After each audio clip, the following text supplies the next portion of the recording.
ॐ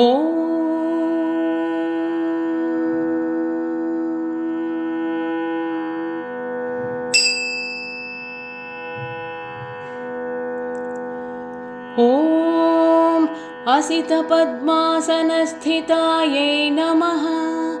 ॐ अतिकमनीयविग्रहायै नमः। ॐ अमितभाग्यदायै नमः।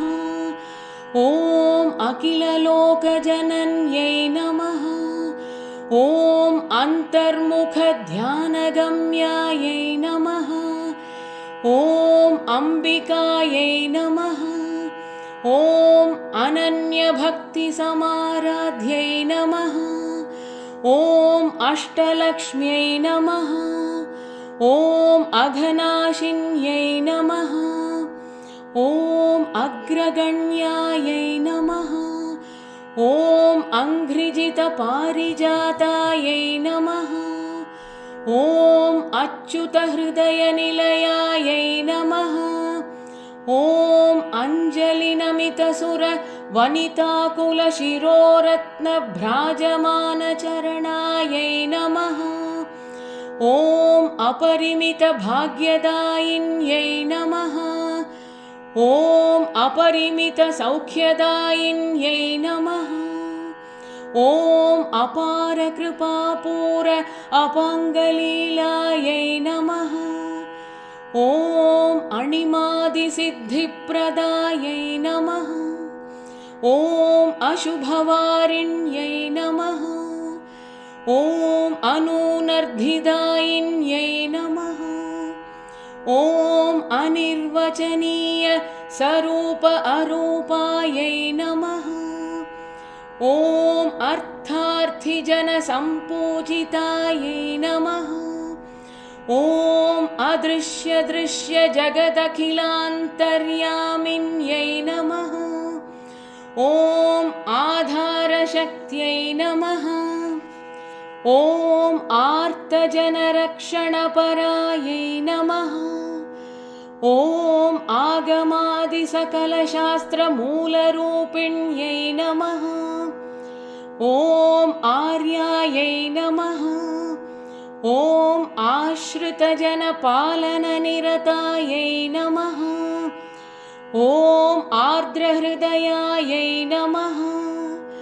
ॐ आद्यायै नमः। ॐ अनाद्यायै नमः। ॐ इन्दिरायै नमः। ॐ ईश्वर्यै नमः।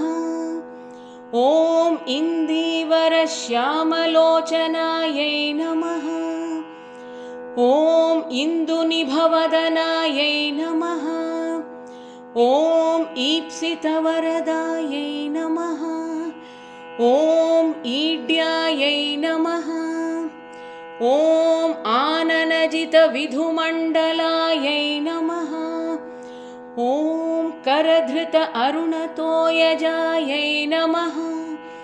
ॐ कनकाम्बरशोभमानायै नमः। ॐ कचविजितघनाघन रुचिरुचिरायै नमः। ॐ कज्जलालङ्कृतकमलेक्षणायै नमः। ॐ कनकताटङ्कप्रकाशित कपोलमण्डलायै नमः। ॐ कार्मुकवक्त्रभ्रूमध्य कस्तूरितिलकभूषितायै नमः। ॐ जगद्धात्र्यै नमः। ॐ श्रियै नमः। ॐ सकलपापहारिण्यै नमः। ॐ सर्वदुःखनाशिन्यै नमः। ॐ सर्वत्र सर्वदा सिद्धिवरदायै नमः।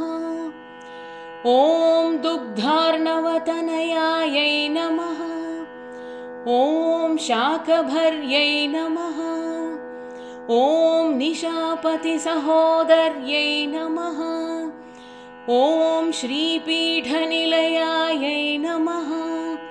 ॐ विष्णुवल्लभायै नमः। ॐ भार्गव्यै नमः। ॐ अनघायै नमः। ॐ विशृङ्खलक्रियाशक्त्यै नमः। ॐ वेदादौ वेदान्ते च प्रतिष्ठितायै नमः। ॐ रमायै नमः।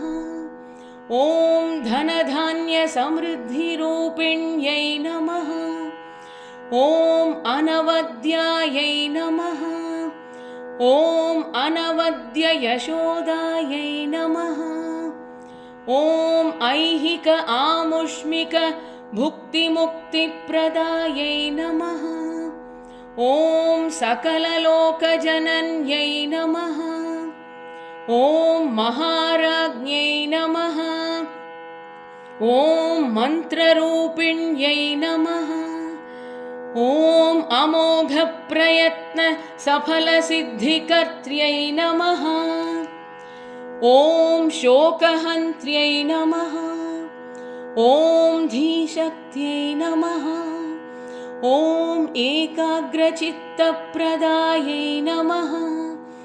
ॐ साध्यकर्मणि प्रोद्यमशक्तिभूतायै नमः।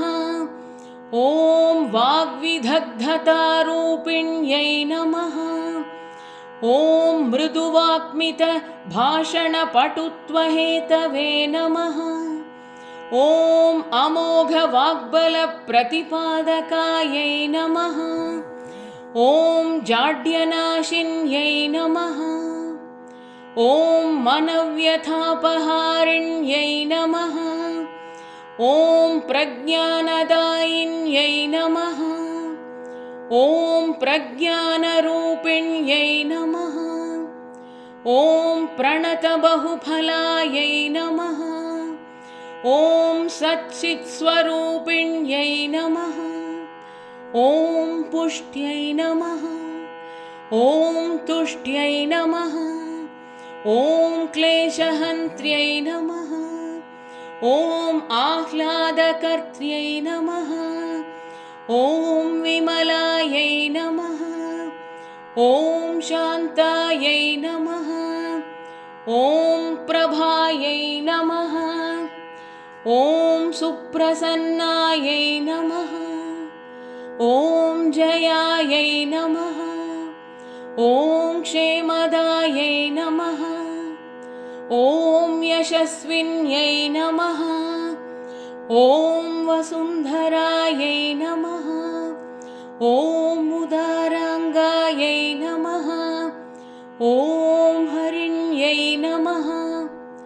ॐ हाटकमालिन्यै नमः। ॐ त्रिदशकुलवन्दितायै नमः।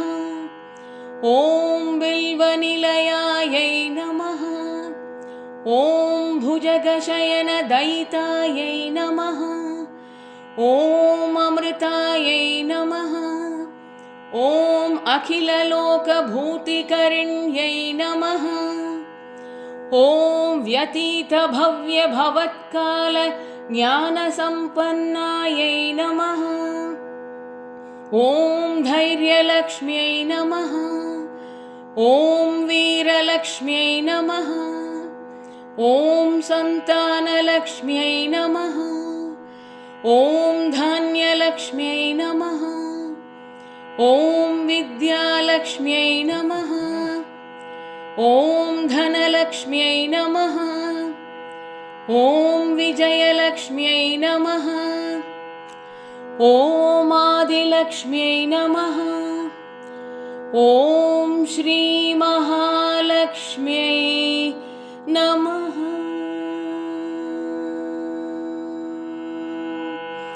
इति श्री महालक्ष्म्याः अष्टोत्तरशतनामस्तोत्रम् सम्पूर्णम्।